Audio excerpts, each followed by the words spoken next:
이 조각목으로 궤를 만들었으니 라는 제목으로 함께 말씀을 나누겠습니다. 창세기부터 시작해서 성경을 읽어 내려가다 보면 갑자기 브레이크에 걸린 것 같은 느낌이 들 때가 있습니다. 그 첫 번째가 바로 출애굽기 20장인데요. 이전에는 스토리가 전개가 되니까 재미도 있었지만 출애굽기 20장부터는 계명이 기록되어 있어서 살짝 브레이크가 걸린 것 같은 그런 느낌이 느껴집니다. 그러다가 출애굽기 25장에 가면 그 브레이크가 조금 더 많이 잡히는 것 같아요. 왜냐하면 성막과 그곳에서 필요한 물품들에 관한 내용이 출애굽기 25장부터 기록되어 있기 때문입니다. 그리고 나서 이제는 브레이크가 완전히 잡힌 것 같은 느낌이 들 때가 있는데요. 바로 무엇을 읽을 때였어요? 여러분들 안 그러신가 보네요. 많은 분들이 레위기에 딱 앞에 서면 그때 숨이 턱 막혀요. 이게 무슨 뜻인가? 왜냐하면 레위기에는 거의 모든 내용이 규례에 관한 기록이에요.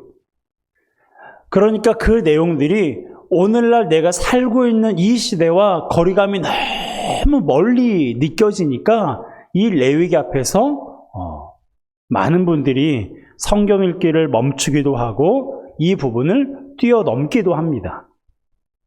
그런데요, 그러면 우리에게 손해예요.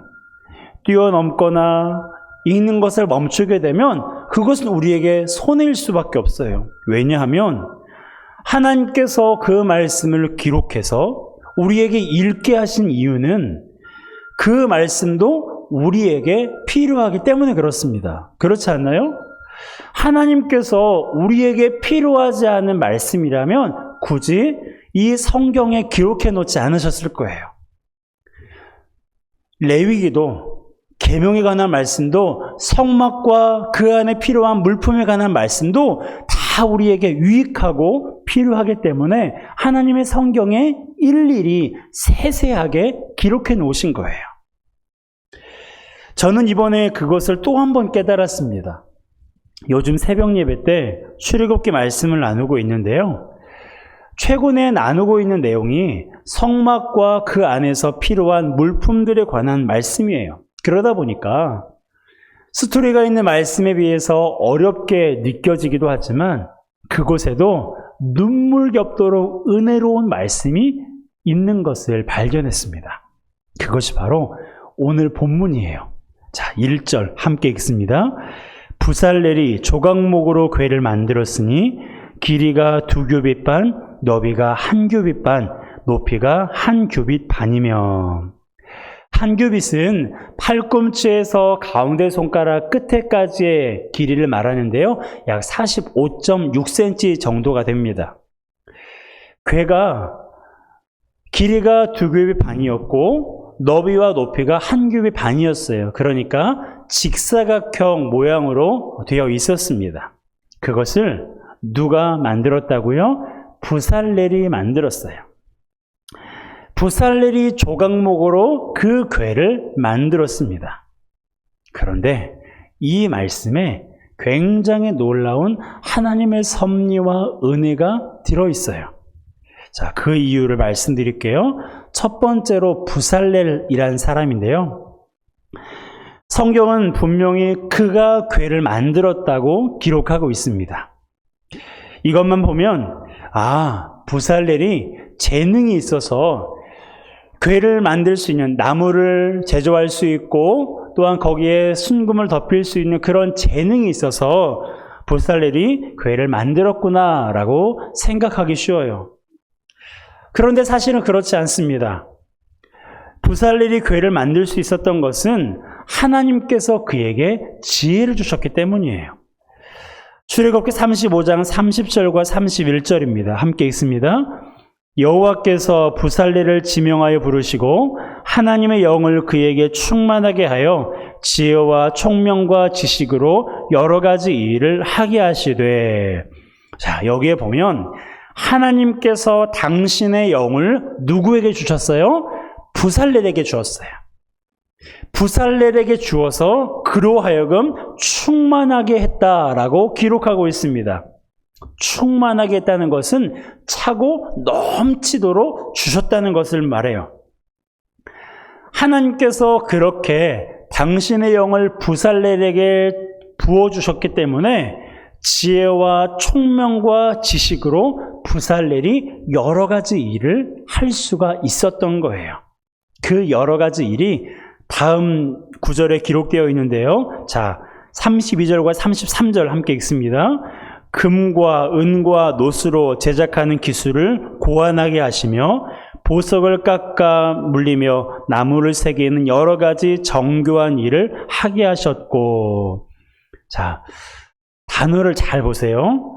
금과 은과 노스로 제작하는 기술을 고안했다라고 기록하고 있지 않고 어떻게 기록하고 있어요? 그러한 기술을 고안하게 하시며 라고 기록하고 있어요. 부살렐이 제작하는 기술을 고안한 게 아니라 하나님께서 당신의 영을 부어주셔서 지혜와 총명과 지식으로 그러한 기술을 고안하게 하신 거예요. 보석을 깎아 물리며 나무를 새기는 정교한 일도 마찬가지입니다. 부살렐이 정교한 일을 한 것이 아니라 하나님이 정교한 일을 하게 하신 거예요. 그러니 부살렐이 교회를 만들었다는 것은 무엇을 의미합니까? 하나님께서 부살렐로 하여금 교회를 만들 수 있게 하셨다라는 것을 의미해요. 그뿐만이 아닙니다. 그렇다면 왜 부살렐이 교회를 만들었을까요? 우리에게는 모세나 여호수아는 익숙한 사람들이지만 부살렐은 생소한 사람이에요. 그만큼 부살렐은 갑자기 나타나서 성경에 등장해서 성막을 짓는 일에 그것도 보조가 아니라 탑 리더가 되었다고 기록하고 있어요. 그것이 가능했던 이유가 무엇일까요? 바로 하나님께서 그를 지명하여 부르셨기 때문에 그래요. 자, 35절, 30절 하반절입니다. 함께 읽습니다. 여호와께서 유다 지파 훌의 손자요 우리의 아들인 부살렐을 지명하여 부르시고, 하나님께서 부살렐을 지명하여 부르셨어요. 하나님께서 그에게 당신의 영으로 충만하게 하셨고 그러한 부살렐을 지명하여 부르신 거예요. 그렇다고 해서 하나님이 억지로 시키거나 강압적으로 하신 건 아니에요. 부살렐이 하나님의 부르심에 순종했기 때문에 교회를 만들었습니다. 다만 중요한 것은 하나님께서 그를 지명하셨다는 것이 우선이라는 거예요. 제가 교회를 만들겠습니다 라고 부살렐이 손을 번쩍 든 것이 아니라 하나님이 부살렐, 네가 교회를 만들어 라고 지명하여 부르셨다는 거예요. 자, 교회를 만들 사람이 정해졌습니다. 그러면 이제 무엇이 필요해요? 재료가 필요하죠. 자, 성경은 이렇게 기록하고 있어요. 부살렐이 조각목으로 교회를 만들었다라고 말입니다. 자, 1절 상반절 함께 읽습니다. 부살렐이 조각목으로 교회를 만들었으니. 자, 그림을 보세요. 조각목은 시띠나무로 불리는 나무인데요. 이것은 가볍고 견고하고 잘 썩지 않는 특징을 가지고 있습니다. 그리고 놀라운 것은 이 조각목은요, 광야에서 자생하는 나무예요.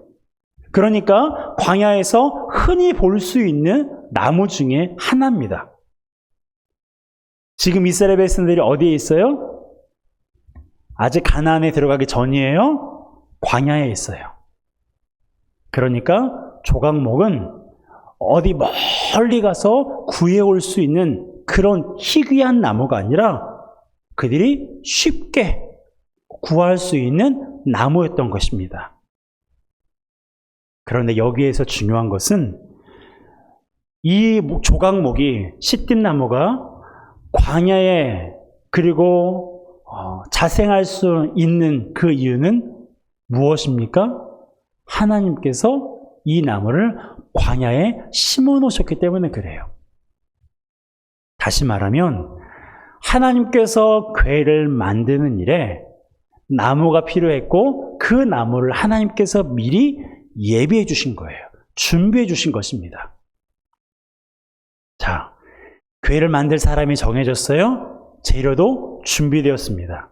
그렇다면 마지막 남은 하나가 있죠. 바로 궤를 어떻게 만들어야 하느냐예요. 자, 궤의 크기와 모양이 오늘 본문에 기록되어 있습니다. 그 모양이 그림과 같습니다. 여러분 쪽에서 보시면 왼쪽에 채가 꿰어져 있는 것이 궤이고요. 오른쪽에 있는 것은 속죄소예요. 그리고 속죄소는 궤 위에 올려지게 됩니다. 이렇게 부살렐이 조각목으로 궤를 만들었어요. 그리고 이 궤 안팎으로 순금을 덮인 거예요. 그렇다면 부살렐이 어떻게 궤를 이러한 형태로 만들 수가 있었을까요? 하나님께서 궤를 만들었던 이 부살렐에게 부살렐 그런 모양이 아니야. 그렇게 만들면 안 돼. 라고 하나님이 한 말씀도 하지 않으셨어요. 그렇다는 것은 이 궤가 하나님의 마음에 흡족했다라는 거거든요. 다시 말하면 부살렐은 하나님의 마음에 흡족하게 이 궤를 만들었어요. 자, 어떻게 해서 그가 이렇게 만들 수 있었을까요? 하나님께서 그렇게 만들라고 명령하시기 때문에 그래요. 자, 이 궤에 대한 명령이 처음 나오는 구절이 출애굽기 25장 10절이에요. 함께 읽습니다. 그들은 조각목으로 궤를 짜되 길이는 2규빗, 너비는 1규빗 반, 높이는 1규빗 반이 되게 하고. 이것이 궤의 크기인데요. 자, 이것은 출애굽기 25장 10절에 기록되어 있는 말씀이고 오늘 우리는 출애굽기 37장 1절 말씀을 보았습니다. 출애굽기 37장 1절에 와서야 부살렐이 조각목으로 궤를 만들었다라고 기록되어 있어요. 그런데 한참 전인 25장 10절에 이미 그와 똑같은 구절이 기록되어 있다는 것을 우리는 기억해야 됩니다. 즉, 궤에 대한 도면은 부살렐에게서 나온 것이 아니라 하나님에게서 나왔다는 거예요. 부살렐은 그 말씀대로 만든 것뿐입니다. 여러분, 1절에 부살렐이 조각목으로 궤를 만들었으니라는 구절을 다시 한번 생각해 보세요. 이 구절에서 우리는 처음 보았을 때는 부살렐이 궤를 만들었다, 조각목으로 궤를 만들었다라는 말씀만 보았지만 듣고 보니 이 구절 안에 누구를 느낄 수가 있습니까? 누구를 느낄 수 있어요? 하나님 아버지를 느낄 수가 있는 거예요. 궤를 만드는 일에 세우신 분, 부살렐을 세우신 분도 하나님이시고 궤를 만드는 데 필요한 재료를 준비해 주신 분도 하나님이시고 그 궤에 대한 도면을 구체적으로 그려주신 분도 하나님이셔요. 여러분, 하나님은 당신이 계획하는 일을 위해서 사람을 세우시고 재료를 준비하시고 구체적인 그림을 그려서 알려주시는 분이세요. 물론 하나님은 그렇게 하지 않고 독단적으로 모든 것을 할 수 있는 분이세요.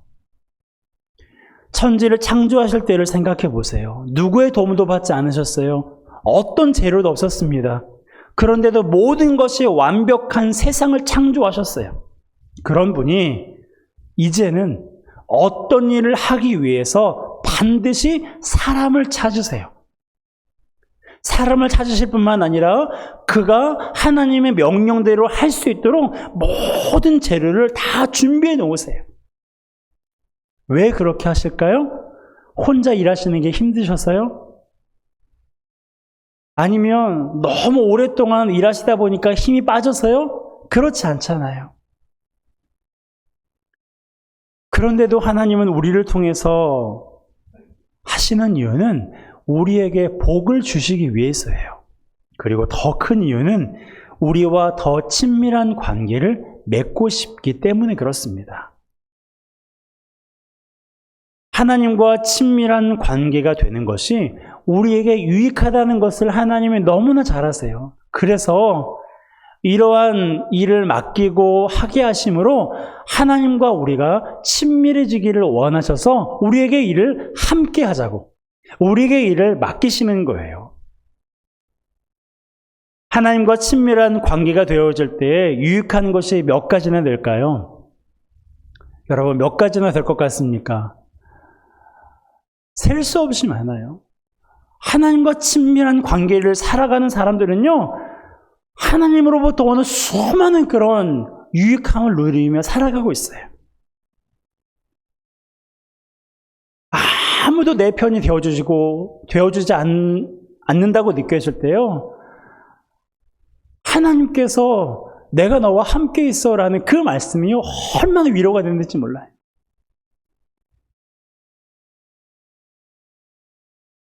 삶의 여러 가지 문제들로 인해서 고민하고 근심하고 두려운 마음이 많을 때 하나님의 말씀을 통해서 얼마나 많이 위로를 받고 평안을 얻는지 모릅니다. 사람들의 말도 우리에게 위로가 되고 평안을 주지만 여러분, 하나님의 말씀을 통해서 받는 위로는요, 하나님의 말씀을 통해서 받는 평안은요, 사람의 말과는 비교할 수 없는 놀라운 평안과 위로예요. 또한 하나님과 친밀한 관계를 맺으며 살아갈 때 우리는 하나님께서 우리에게 맡겨주신 일들을 충성스럽게 감당할 수가 있어요. 그렇기 때문에 하나님께서는 우리에게 일을 맡기시고 그분과 친밀한 관계를 맺기를 원하시는 거예요. 누구를 위해서요? 나를 위해서. 하나님 당신을 위해서가 아니라 바로 저와 여러분을 위해서, 그분의 아들인 저와 여러분들을 위해서 우리에게 일을 맡기시고 그분과 친밀한 관계를 맺기를 원하시는 거예요. 그렇다고 어떤 특별하고 위대한 일을 할 때만 그러냐? 그런 건 아닙니다. 우리의 일상도 마찬가지예요. 제가 오늘 아침에 빵집에서 빵을 가져왔거든요. 오늘은 빵이 많이 나왔어요. 어떻게 2주 동안 교회에 못 나올 줄 알고 오늘은 빵이 2박스 가득 담겨 있습니다. 많이 가져가세요. 여러분, 빵을 만들기 위해서는 제빵사가 필요하고요, 재료가 필요하고 그것을 어려운 이웃에게 나누어 줄 사람이 필요해요. 하나님께서 부살렐에게 지혜를 주셨듯이 제빵사에게 빵을 만들 수 있는 재능을 주신 것이고 재료를 주셨어요. 그리고 그것을 어려운 이웃에게 나눌 사람이 필요해서 하나님이 우리 교회를 선택하신 거예요. 지난달에도 보면 금액적으로는 160만 원이 넘었고 수량으로는 2,000개가 넘는 빵을 이웃들에게 나누어 주었어요. 이 모든 것을 하나님이 행하셨다라고 밖에는 말할 수가 없지 않겠습니까? 여러분, 우리가 무엇을 하든지 그것이 죄를 범하는 일이 아니라면 그것은 하나님께서 나에게 맡기신 일이에요. 어떠한 많은 사람들에게 인정을 받고 칭찬을 받는 그러한 놀랍고 위대한 일뿐만 아니라 지금 내가 내 삶 가운데서 아무도 알지 못하지만 나 혼자 하고 있는 것 같지만 그것을 내가 하고 있는 것은 하나님께서 나에게 그 일을 하라고 맡겨주신 일이에요.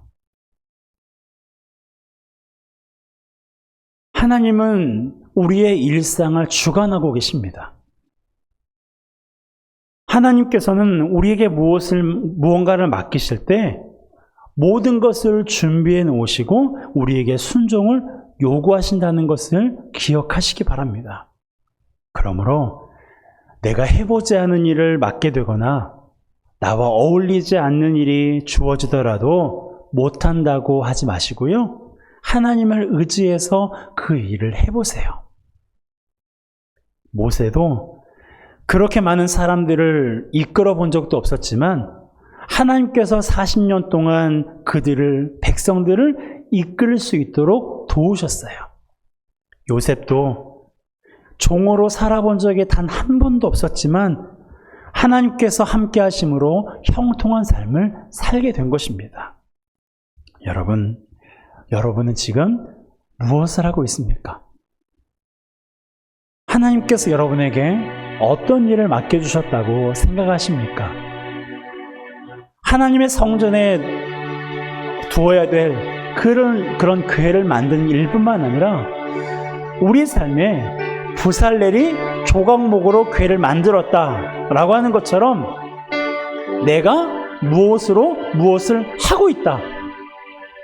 아무개가 우리 회원의 성도들이 기도함으로 믿음을 지키고 있다. 여러분, 내가 무엇을 하고 있다 라고 하는 것이 우리에게 얼마나 많아요. 우리 일상을 돌아보면 모든 것이 그렇지 않습니까? 내가 무엇을 하고 있는 거예요. 그런데 이 일상 가운데 내가 무언가를 하고 있는 것처럼 보이지만, 부살렐이 조각목으로 궤를 만든 것처럼 보이지만 실제로는 부살렐이 아니라 하나님께서 부살렐을 통해 조각목으로 궤를 만들게 하셨다는 거예요. 내가 어떤 것을 통해서 무엇을 하고 있는 것처럼 보여주지만 그것은 내가 한 것이 아니라 하나님께서 나로 하여금 그 일을 하게 하셨다는 거예요.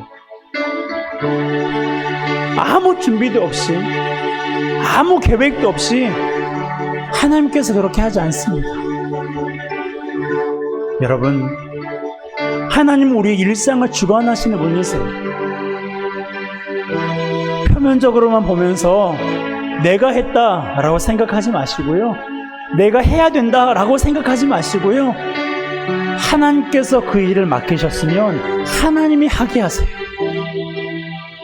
지금 내가 하고 있는 그 일을 통해서 힘들기도 하고 어려운 부분도 있겠지만 여러분, 그 일들을 맡기신 하나님을 한번 느껴보세요. 생각해보세요. 그리고 그 일상을 통해서 하나님을 경험해 보시기 바랍니다. 어쩌면 우리가 2주간 동안 비대면으로 예배를 드리는데 이 2주간이 우리에게 그런 시간들이 되었으면 좋겠어요. 내가 비록 교회는 가지 못했지만 영상으로 예배를 드리지만 내 일상 속에서 예배할 때뿐만 아니라 내 일상 가운데서 하나님의 손길을 한번 느껴보고 싶다고 기도해 보세요. 그리고 조금만 생각해 보시면 하나님께서 주관하시지 않은 것으로 우리는 아무것도 할 수가 없습니다. 음식을 만들기 위해서 재료가 필요하잖아요. 그 재료를 누가 주셨어요? 하나님이 주신 거예요. 내가 직장에 나가서 일을 했습니까? 직장에서 일을 할 수 있기 위해서는 재능이 필요하고 힘이 필요해요. 그걸 누가 주셨냐는 거예요. 내가 아침에 눈을 떴어요. 그래서 아침밥을 먹었습니다. 내가 일어난 건가요? 오늘을 살고 싶어도 오늘을 살지 못한 사람들이 너무 많아요. 그 모든 것을 하나님이 하시는 거예요. 여러분의 일상 속에서 하나님을 경험하시기 바랍니다. 여러분의 일상 가운데서 하나님의 그 손길을 느끼시기를 주님의 이름으로 축복합니다. 하나님께서 우리에게 맡기신 일은 우리를 힘들게 하시기 위함이 아니라 우리에게 복 주시기 위함이고, 그 일을 통해 하나님과 친밀한 관계를 맺게 하기 위해서 그 일을 맡기셨다는 것을 기억하고, 그 일을 통해 이 2주간 후에 여러분들을 만날 때 여러분들의 얼굴에 하나님의 영광의 광채가 날 수 있도록 하나님과 더욱더 친밀한 삶을 살아가는 이 두 주간이 되시기를 주님의 이름으로 축복합니다. 이 시간 우리 함께 찬양하겠습니다. 나를 지으신 이가 하나님, 나를 부르신 이가 하나님, 하나님의 은혜를 함께 찬양하겠습니다. 나를 지으신 이가 하나님,